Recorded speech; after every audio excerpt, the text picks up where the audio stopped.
पिछले 20 साल से जो एनडीए की सरकार बिहार में रही है और लोगों की भावनाओं के साथ जिन्होंने खिलवाड़ किया है, उनकी गरीबी की समस्या, पलायन की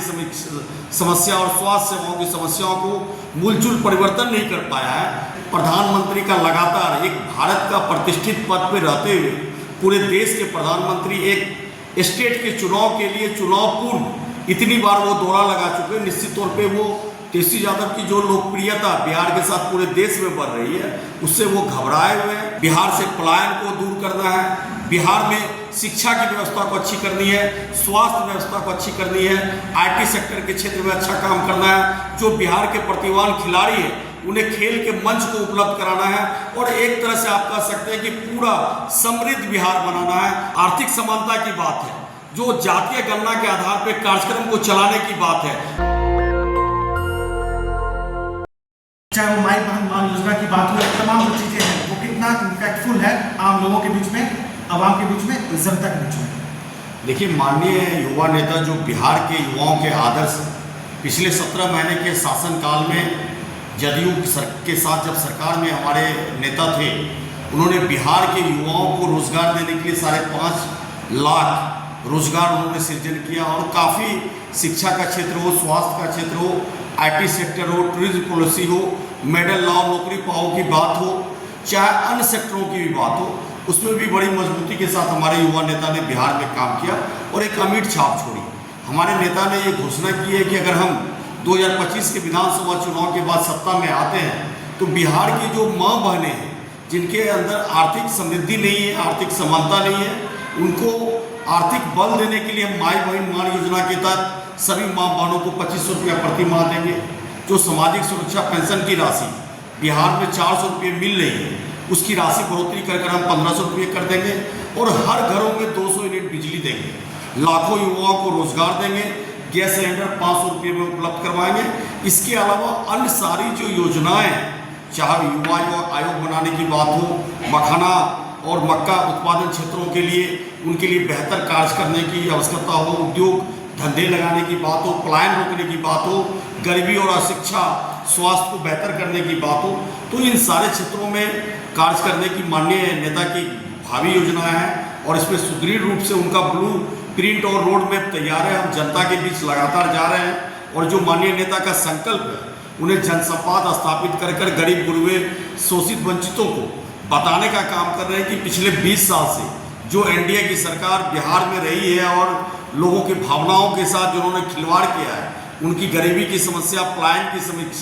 समस्या और स्वास्थ्य सेवाओं की समस्याओं को मूलचूल परिवर्तन नहीं कर पाया है। तो हम लोगों ने उन्हें उम्मीद जगाया है कि हमारे नेता काफ़ी युवा हैं, काफ़ी सक्रिय हैं और बिहार की बदहाली को दूर करना चाहते हैं, एक उन्नत, समृद्ध और विकसित बिहार बनाना चाहते हैं। एक बार आप हमारे मिशन के साथ जुड़िए। जो गरीब शोषित वंचित के नेता हैं लालू जी, तेजस्वी यादव जी है, उनके विचारों से जुड़िए, उनके दल से जुड़िए और एक बार हम लोगों को भी मौका दीजिए कि बिहार में एक नया परिवर्तन, एक क्रांति युग का और एक युवा युग का शुरुआत करें, आगाज करें। आरजेडी के फायर ब्रांड नेता फर्गुसन इलाके में अगर आप आते हैं, अररिया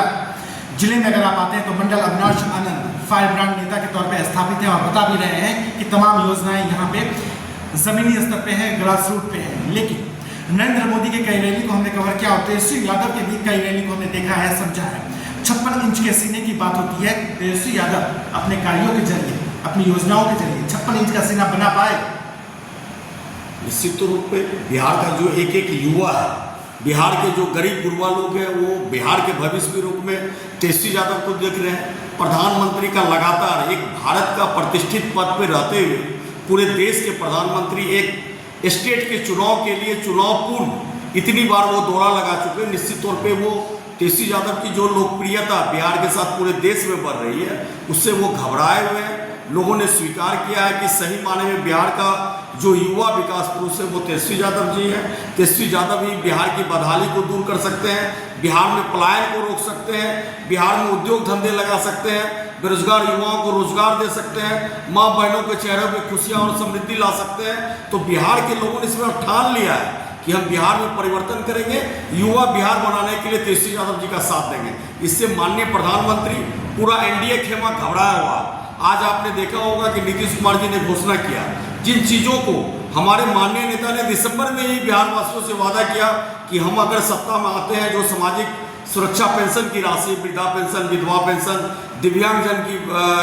पेंशन की जो राशि है, उस राशि की बढ़ोतरी कर हम 1500 रुपये प्रति माह कर देंगे। तो बिहार के मुख्यमंत्री इतनी बुकलाहट में है कि हमारे नेता के मांग को उनका जो प्रण और संकल्प बिहार के जनता के लिए है, उनसे घबरा कर अचेतावस्था में आकर उन्होंने आज घोषणा किया कि 1100 रुपये प्रति माह सामाजिक सुरक्षा पेंशन की राशि की हम बढ़ोतरी करेंगे। आखिर इसका रोड मैप किसका था? ये ब्लूप्रिंट बिहार वासियों के लिए किनका था? हमारे माननीय युवा नेता तेजस्वी जी का है। तो तेजस्वी जी ने जो आज तक कहा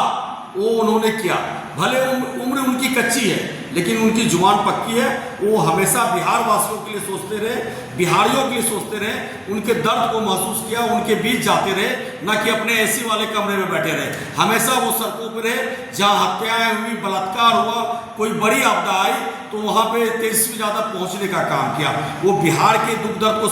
समझते हैं। सही माने में वो बिहार की माटी का बेटा है, बिहारी है, खाँटी बिहारी है, बिहार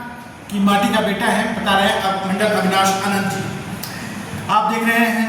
नेशनल दस्तक चैनल, देश के सबसे बड़े चैनल पर 11 मिलियन सब्सक्राइबर के साथ मंडल अविनाश आनंद बता रहे हैं कि किस तरीके से इस बार महागठबंधन एडवांटेज एज लेता हुआ दिखाई देगा और शायद बिहार में बढ़त भी बनाएगा। बिहार की बात हो गई,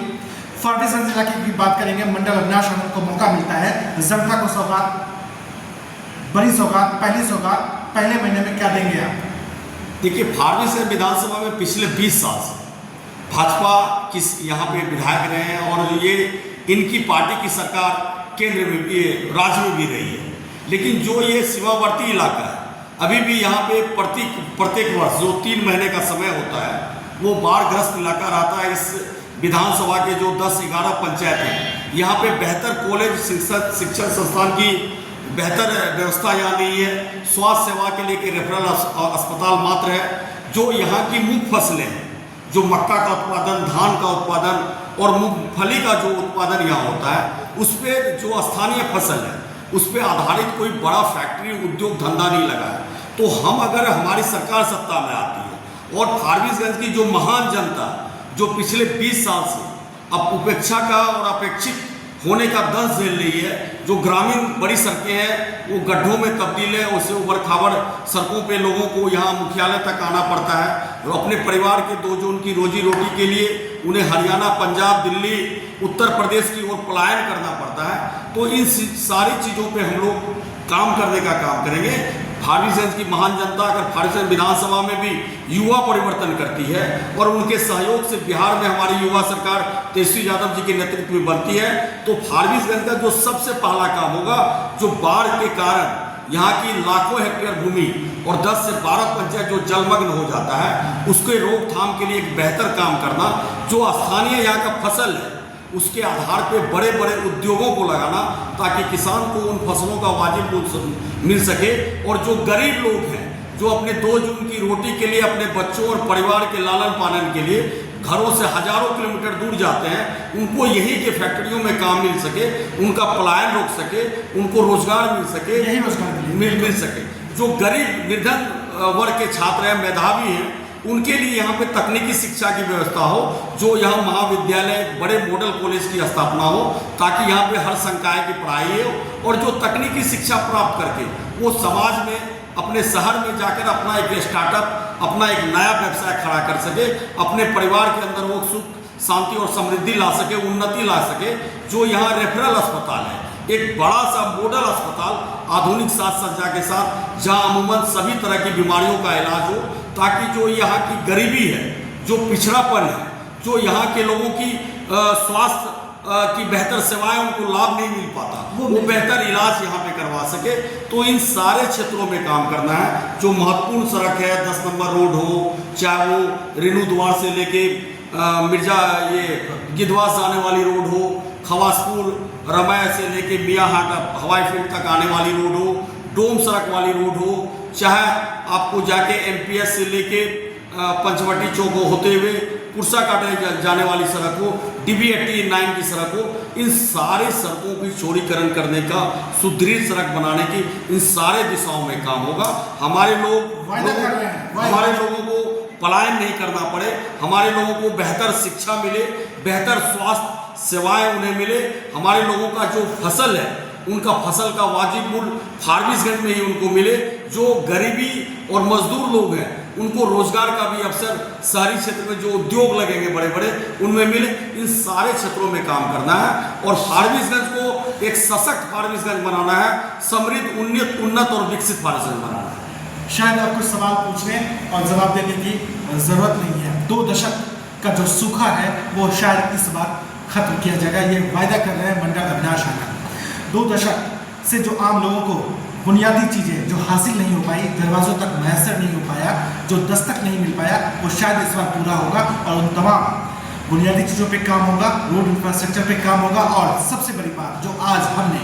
कुछ पंचायतों में देखा कि जो इलाके जलमग्न हो जाते हैं, फ्लड अफेक्टेड एरियाज है, उनके लिए बड़ा वायदा मंडल अविनाश आनंद ने किया है कि सिर्फ फसलों को बचाया नहीं जाएगा, जो लोग प्रभावित भी होते हैं बाढ़ से उनके लिए भी समुचित व्यवस्था की जाएगी। नेशनल दस्तक पे आप देख रहे हैं मंडल अविनाश आनंद साहब, लाखों लोग आपको देख रहे हैं मंडल जी। उन तमाम लोगों के नाम, खासतौर पर फारबिसगंज की जनता के नाम, अवाम के नाम 2 शब्द। मैं फारबिसगंज की महान जनता और नेशनल दस्तक न्यूज़ के सभी दर्शकों से ये अनुरोध और अपील करना चाहूँगा कि बिहार को समृद्ध, उन्नत और विकसित बनाना है, युवा बिहार बनाना है, बिहार से पलायन को दूर करना है, बिहार में शिक्षा की व्यवस्था को अच्छी करनी है, स्वास्थ्य व्यवस्था को अच्छी करनी है, IT सेक्टर के क्षेत्र में अच्छा काम करना है, जो बिहार के प्रतिभावान खिलाड़ी हैं उन्हें खेल के मंच को उपलब्ध कराना है और एक तरह से आप कह सकते हैं कि पूरा समृद्ध बिहार बनाना है, युवा बिहार बनाना है, नया बिहार बनाना है। तो इस बार हमारी अपील है कि हमारे बिहार के जो सम्मान युवा नेता है, जिसे पूरा देश टकटकी लगाकर देख रहा है, पूरे बिहार के जो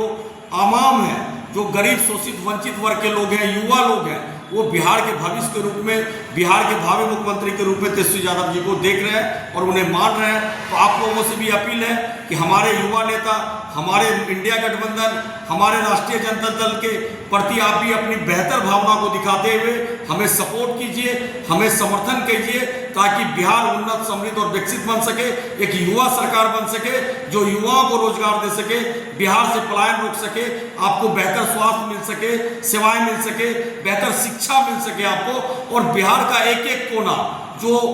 आर्थिक समानता की बात है, जो जातीय गणना के आधार पर कार्यक्रम को चलाने की बात है, उन सारे चीज़ों पर काम हो सके और हमारा बिहार उज्जवल बिहार कहलाए। जो बिहार की ख्याति पहले थी, वो बिहार भारत के मानचित्र पर एक चमकता हुआ बिहार के रूप में देखे। तो एक बार साथ आइए, युवा बिहार बनाने के लिए हमारे युवा नेता तेजस्वी यादव के कंधों से कंधा मिलाकर, उनके कदमों से कदम मिलाकर उनको समर्थन कीजिए, सपोर्ट कीजिए और युवा बिहार बनाने में अपनी महत्वपूर्ण भूमिका निभाइए। दस्तक की आपसे गुजारिश है कि अगर इसको बचाना चाहते हैं तो नेशनल दस्तक को सब्सक्राइब करने के लिए रेड कलर के सब्सक्राइब बटन को दबाएं,